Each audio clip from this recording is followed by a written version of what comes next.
Today, Dr. London will speak to us about his 2011 book, Next Generation Business Strategies for the Base of the Pyramid, co-edited with Stuart Hart. On behalf of the Business Call to Action, I'm pleased to welcome Dr. Ted London. Dr. London, thank you for being here today. My pleasure. In your recent book, Next Generation Business Strategies for the Base of the Pyramid, you suggest that we need to reframe the way we look at how businesses invest in low-income communities.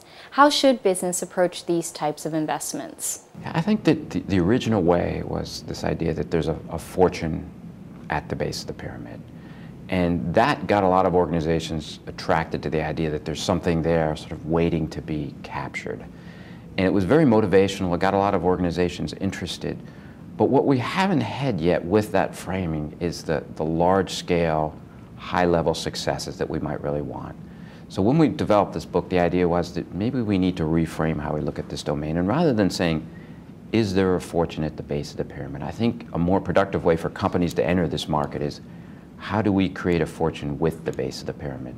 And by doing that, you're changing the dynamics in two ways. One, it's not a static fortune that's just waiting to be taken or extracted, as some people might worry about, but it's rather something that we need to create.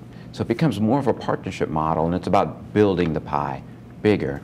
And it's also done in partnership with the base of the pyramid. So they are part of the enterprise, part of the team that's actually building this, and it's a lot more of an inclusive approach. And I think it leads us from the earlier question of, should we be entering this market, to how can we enter this market more effectively? And I think that's where the conversation generally has gone in this debate. It's not, should we do it, but how can we do it better? So do you see more businesses asking this question? I think the idea of base of the pyramid has grown in terms of the traction or inclusive enterprise or the terms that are used. And more companies and even nonprofits that are thinking about it and initiatives are saying, how do we create market-based approaches that serve the poor and also serve kind of the organizational goals of generating the appropriate types of return. And I don't think that's going to go away. Companies, enterprises are looking for new business opportunities, and the development sector is looking for new ways to create scale in their poverty alleviation activities. And I only see this growing. The real challenge, again, for us is not should we do it, but again, how can we do it better? And that's where the conversation needs to go, because we don't know yet the best ways to serve the poor, and that's what we have to keep learning about.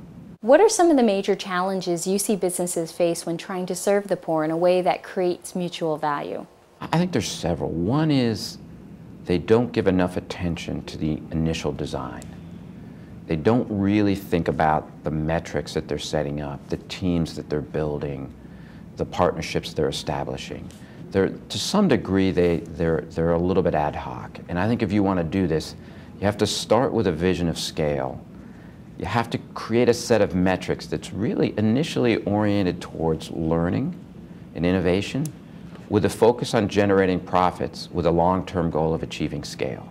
And you need to have a set of metrics that demonstrates progress over the longer term that you're achieving this. I don't think that companies can necessarily say we're going to make a profit in the short term, but I think the opportunity is significant that they can say we can experiment, we can learn, we can pilot, and from those learnings, we can scale. The real challenge then is, how do we set ourselves up to do this? And then how do we create the pilots that indeed allow us to learn and don't turn into what I call projects, and that sort of have a history but don't really have a learning orientation. And I think those kind of things are where the field is moving and where we have to focus more on. What role do you see for international organizations, donor organizations, and platforms such as the Business Call to Action in helping to support businesses as they seek to scale up these types of initiatives? I think that the donor community, the multilateral community plays a tremendous role. And we're now beginning to understand how important it is. And I think there's several things. One is, and certainly the organizations like the Business Call for Action and UNDP are terrific at convening and creating interest.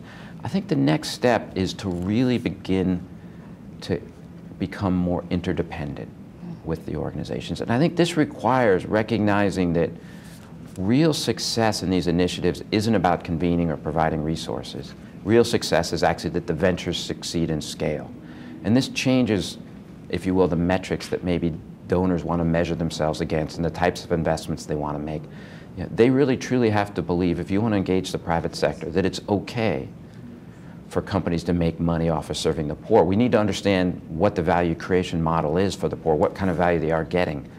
But we have to say it's okay for companies to make money off the poor, and indeed we have to think about how can we facilitate that. Are there catalytic investments we can make to help these enterprises be more successful and to help to build the markets around them? And without that, I think the partnerships will remain relatively independent and we won't get the success we want. And we have to become more interdependent across sectors and really embrace each other's metrics and goals. What are some of the future opportunities and trends that you foresee in this space? The biggest trend that we have to see is we have to move from pilot to scale. We've seen a lot of pilots, but when you get right down to it, most of these pilots don't have a clear learning objective. So if you ask the folks running, the managers running the pilots, what do you hope to learn when you're done? It's often very unclear. And that gives a sense more of a project than a pilot. And there's nothing wrong with a project, but if you don't have a clear idea of what you're going to learn and how you're going to continually get better from piloting, it's very, very difficult to move from pilot to scale. And what happens is these pilots get a life of their own, and they tend to go on, and that's great in one sense that you have some continuity, but on the other hand, the learning opportunities end and the scaling opportunities are diminished greatly. And that doesn't mean that we should pilot willy-nilly and not understand the implications of those we seek to serve, but what we need to do when we launch a pilot is let people know up front what our goals are, what's going to happen, and really understand who owns the risk in a pilot. And I don't think it's appropriate for the base of the pyramid, the poor, to own much risk in a pilot, because indeed it is a learning experiment. Absolutely. And I think the second thing that we need to think a lot more about and is beginning to become more aware is we have to understand the impacts on those we seek to serve. That if I were to pick a fundamental flaw in many business models now, it's a lack of attention at understanding the true value proposition that they're delivering to the poor. And I view creating value to the poor is very similar to alleviating their poverty. And I think what enterprises serving the poor have to understand, or serving the base of the pyramid, is how well are we alleviating their poverty and how could we do better? I think without the humility to say that, you know, there are opportunities not only to enhance the positive, but also their negatives, and we need to understand those and mitigate those. And if we don't make those investments, I think enterprises are going to really struggle. And some enterprise folks say it's too expensive to collect data from the poor. It's too costly, and I would argue that it's an investment you can't afford not to make. Without that information, it becomes extraordinarily difficult to really understand and enhance your business model and achieve the level of scale that you hope to. So are there examples of companies that have done the research, done the metrics, and gone on to create successful, scalable business ventures that truly benefit low-income communities? There are. I mean, across, and there are a lot of notable examples, and they span both sectors and geographies. The real challenge is there aren't enough. And we need to see more of these. And I think that's what's going to determine the real continued momentum in this area, is that more and more organizations are indeed achieving scale. And they're demonstrating that this is a viable opportunity. But I think this also brings back the earlier comment about the development organizations. They need to help understand how to facilitate companies achieving scale. And without that, I think companies will have more trouble doing that. What value can the business call to action bring to these companies? I think organizations like the business call to action are really a platform that can do several things. One, it can bring people together. And just the opportunity to network and to meet fellow colleagues can build new relationships, both across sectors and within sectors. And I also think it can be a forum for pushing the domain forward, for not allowing us to say, well, we've done okay, so let's pat ourselves on the back, but saying, we've gotten so far, but what's the next level of questions we really need to address? What have we learned so far? You know, share that information. What do we need to learn next? And help catalyze that next level of learning that can help facilitate future enterprises. Thank you for your time. On behalf of the Business Call to Action, I'm Lauren Kavanaugh-Uku.